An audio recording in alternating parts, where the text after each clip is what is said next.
ဂျပန်နိုင်ငံရဲ့နာမည်ကြီးကောင်းမဂ္ဂဇင်းကြီးမှာထင်ရှားဖော်ပြခံလိုက်ရတဲ့ဂျိုရှာသန်ပရိသတ်ကြီးရဲ့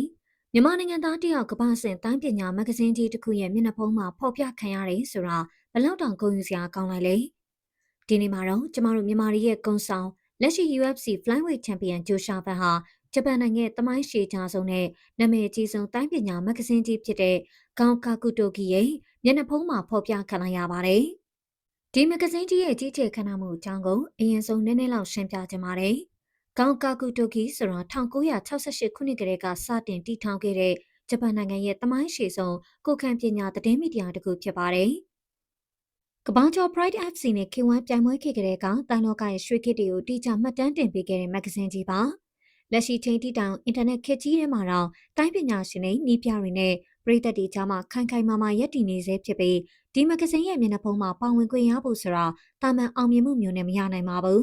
။အာရှမမီလောကအတွက်တမိုင်းမတိုင်သေးတစ်ခုစိုက်ထူနိုင်တဲ့စူပါစတာတွေဂျပန်ကန်နဝင်တွေသာဖော်ပြခံရလေးရှိတာပါ။ဒါကြောင့်အခုလိုမြန်မာနွယ်ဘွားတယောက်ကိုမျက်နှာဖုံးမှာဖော်ပြလာတာဟာဂျိုရှာဗန်ကိုကမ္ဘာ့ဆင့်စူပါစတာတယောက်ဖြစ်ဂျပန်တိုင်းလောကကပါအပြည့်အဝအသိမှတ်ပြုလိုက်တာပဲဖြစ်ပါတယ်။ဒီမဂ္ဂဇင်းမျက်နှာဖုံးမှာဂျိုရှာဗန်နဲ့အတူဂျပန်ရဲ့မျှော်လင့်ချက်ကျမွေတက်ဆူရိုထိုင်ရာတို့ရဲ့ပုံကိုတာပြီးဖော်ပြထားတာပါ။အားလုံးသိကြတဲ့အတိုင်းမကြာသေးမီက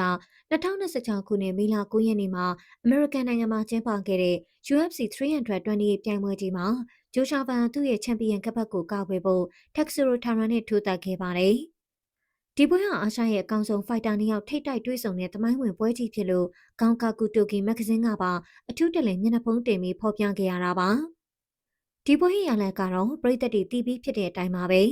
ဂျိုရှာဗန်ကပြင်စမကြီး10မိနစ်32စက္ကန့်မှာဂျပန်စတာတက်ဆူရိုထာရာကို TKO နဲ့လဲထိုးပြီးမြန်မာတွေအတွက် UFC Flyweight Champion ကပတ်ကိုအောင်မြင်စွာကာကွယ်သွားနိုင်ခဲ့ပါတယ်။ချင်းပြည်နယ်ဟာကာမြို့လေးမှာမွေးဖွားခဲ့တဲ့ကောင်လေးတယောက်ဟာခုချိန်မှာအမေရိကန်ပြည်မှာတာမကပဲဂျပန်နိုင်ငံရဲ့ထင်ကြေးမီဒီယာကြီးတွေကပါလေးစားစွာဖော်ပြရတဲ့အထိအောင်မြင်နေပြီဖြစ်ပါတယ်။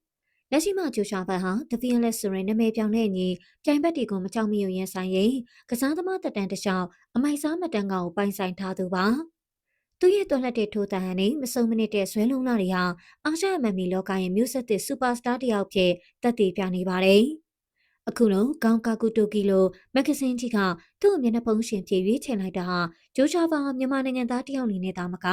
အာရှတလွှားကတိုင်းပညာချစ်သူတွေရဲ့နှလုံးသားကိုပါသိမ့်ပိုက်နိုင်ခဲ့ပြီဆိုတဲ့အဓိပ္ပာယ်ပါပဲဂျိုရှာဗန်ဟာအောက်တကုံကျိုးဝိုင်းထဲမှာချန်ပီယံတယောက်ဖြစ်အောင်မြင်နေတယ်လို့ကျိုးဝိုင်းပြန်ပါကမီဒီယာလောကမှာလည်းအာရှရဲ့ထင်ကြေးမျက်နှာစာတစ်ခုဖြစ်နေရာယူလာနိုင်ပြီဖြစ်ပါတယ်။